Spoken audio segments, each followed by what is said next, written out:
40이라 컵을 누른 사람에게 남편은 신혼 초 인생의 길을 찾기 위함이라는 목적으로 다양한 독서를 했다.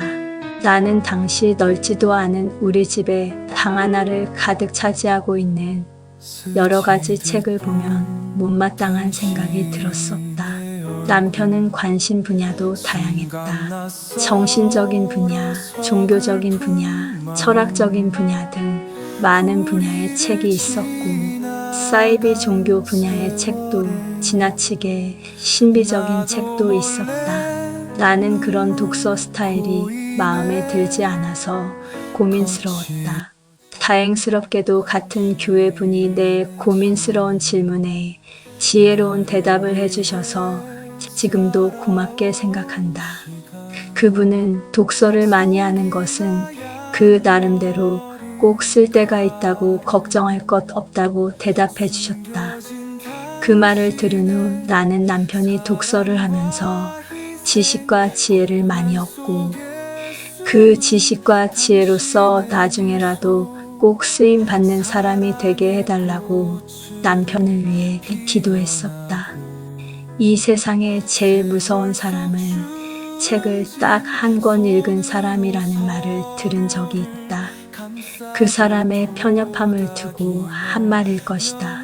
나는 남편이 이상한 사이비 종교 책을 읽을 때 그 책에 의해 생각이 오염될까봐 걱정이 되었던 것인데, 다행히 남편은 각종 사이비 종교 책을 골고루 읽은 후 그 책들의 내용이 자기 논리가 없고 앞뒤가 맞지 않는다며 곧 관심을 끊었다. 그리고 성경이 가진 위대성에 대해 내게 말해주기까지 하였다. 성경이 2000년이 넘게 회자되고 있다는 것은 그만큼 힘이 있는 책인 것이라고 했다.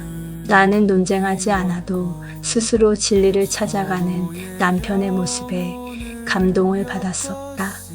어느 날 남편의 직장에서 어떤 사람이 남편을 찾아왔다고 하였다. 그 사람은 남편에게 보여줄 것이 있다면서 대화를 청했다고 하였다.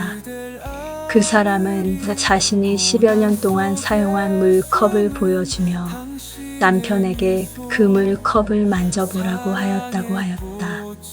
그는 자신의 물컵을 계속 문지르면서 물컵이 들어가도록 수련을 하였다는 것이었다. 나는 그런 사람과의 대화에서 남편이 뭐라고 대답했는지 궁금하였다. 남편은 이렇게 말했다고 했다.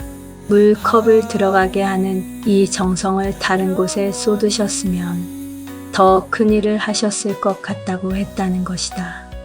그 사람은 그냥 돌아갔다고 했다.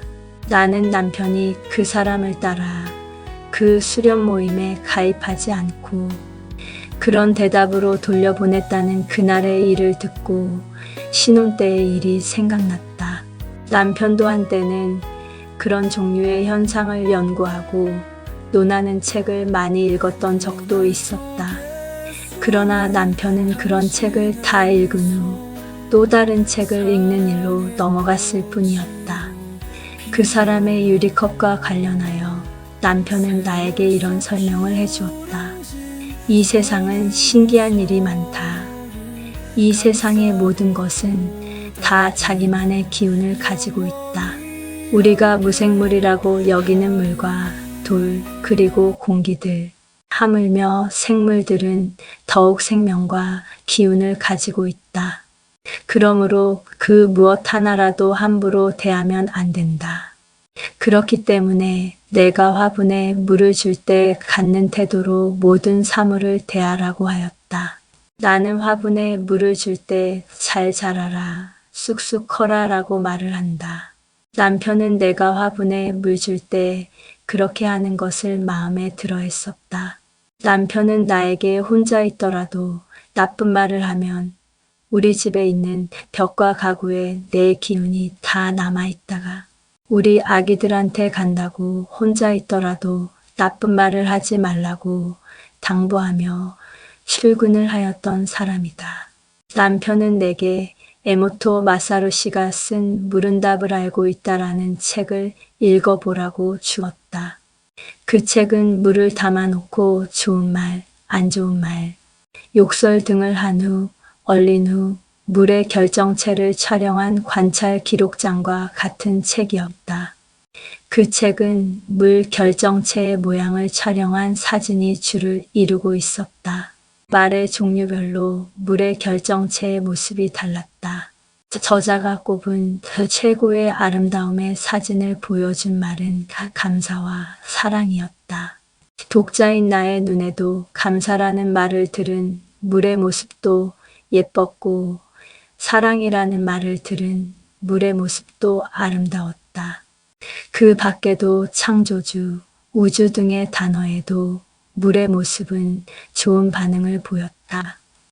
그 책을 읽고 생각을 발전시켜 본다면 물이 들어가는 모든 음식을 먹기 전에도 좋은 말을 하고 먹으면 좋을 것이고 나아가서 우리 몸은 물이 70% 이상으로 이루어졌다고 하니 그냥 우리 몸에다 대고 좋은 말을 하는 것은 우리 몸을 이루고 있는 물을 예쁘게 만드는 것이고 그러다 보면 결국 내 몸이 좋아질 것이라고 생각했다.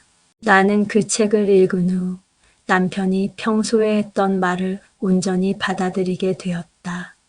그 책이 출판된 이후 여러 매체를 통해 많은 실험 결과가 공개되었다. 식물이나 밥을 병에 넣고 좋은 말을 들려주거나 단어를 종이에 써서 단지 붙여놓기만 하였어도 그 반대의 실험을 한 것과 내용물의 부패 정도가 달랐고 곰팡이의 색도 달랐다. 물이나 음식도 그랬으니 살아있는 나무나 꽃 등에 우리가 사랑한다고 말하면 달되고 좋은 열매를 맺는 것은 당연한 일일 것이다. 젖소에 젖을 짤 때도 좋은 음악을 들려주면 수확량이 훨씬 많다고 한다. 그런 맥락에서 사람들이 숭배할 만큼 커다란 나무가 움직여서 화제가 된다든가 하는 경우도 이런 맥락으로 생각해 본다면 많은 사람들이 찾아와서 절을 하고 잘해주는 나무가 바람에 움직였든 스스로 움직였든 어떤 반응이라도 있었을 것은 당연한 것이라고 생각되는 것이다. 이 세상은 창조주가 사랑으로 창조한 세상이다. 창조주가 작은 것 하나라도 사랑과 정성으로 창조하셨을 것이다. 피조물 하나하나에 창조주가 불어넣으신 기운과 사랑이 있을 것이다.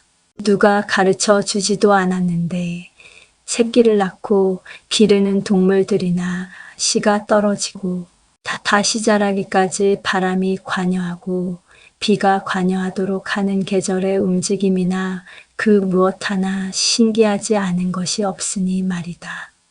그러므로 이 모든 생태계에서 가장 우수한 지정의를 가진 사람은 가장 소중한 것이다. 남편은 그 책을 읽고 물에게도 풀에게도 소중한 태도를 가져야 한다면 사람에게는 어떻게 해야 할 것인가?